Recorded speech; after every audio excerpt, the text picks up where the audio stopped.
মানুষের সবজি তরকারি রান্না খাওয়ার মধ্যে এক এক সবজি এক এক ধরনের পছন্দের তালিকায় তাদের যোগ হয়। আর আমার কেন জানি বেগুন তরকারি খেতে খুবই ভালো লাগে, যদিও অ্যালার্জি প্রবলেম আছে, তারপরেও কেন জানি যেই খাবার খেতে পারেন সেই খাবারই খেতে দারুণ লাগে আমার কাছে।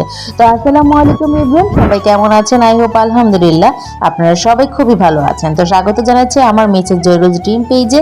আজকে আমি আমার শর্ট ভিডিওটি আপনাদের সাথে শেয়ার করছি, আর সেটা হচ্ছে পাঙ্গাস মাছ দিয়ে বেগুন তরকারি। আর সেটা কিন্তু খেতে আমার খুব ভালো লাগে, বিশেষ করে বাচ্চাদের কিন্তু পাঙ্গাস মাছ খেতে খুবই ভালো লাগে, কারণ এটাতে কাঁটা কম থাকে। আর অন্যান্য মাছের তুলনায় কিন্তু এটা খেতেও কিন্তু অন্যরকম একটা স্বাদ পাওয়া যায়, যদিও অনেকে এটা ফ্লেভার নিতে চায় না বা পছন্দ করে না, কিন্তু আমার কিন্তু বেশ ভালো লাগে। আর পাঙ্গাস মাছ ভুনা খেতে, তারপরে হচ্ছে যে কোনো সবজি দিয়ে খেতেই কিন্তু দারুণ লাগে। তো আমি প্রথমে মাছগুলো ভালো করে ধুয়ে ভেজে নিয়েছি, তারপরে আমি সেই বেগুনগুলো ভালো করে তেলে ভেজে তারপরে কিন্তু কষিয়ে নিয়েছি, আর পরে একটু পানি অ্যাড করে নিয়েছি। আর যেহেতু আমি এক হাতে ভিডিওটি করছি, আমার কোনো হেল্পিং হ্যান্ড ছিল না, আর এক হাতে মোবাইল ধরে আরেক হাতে রান্না করা যে কতটা কষ্টকর সেটা কিন্তু যারা কন্টেন্ট ক্রিয়েট করে একা একা তারাই জানে।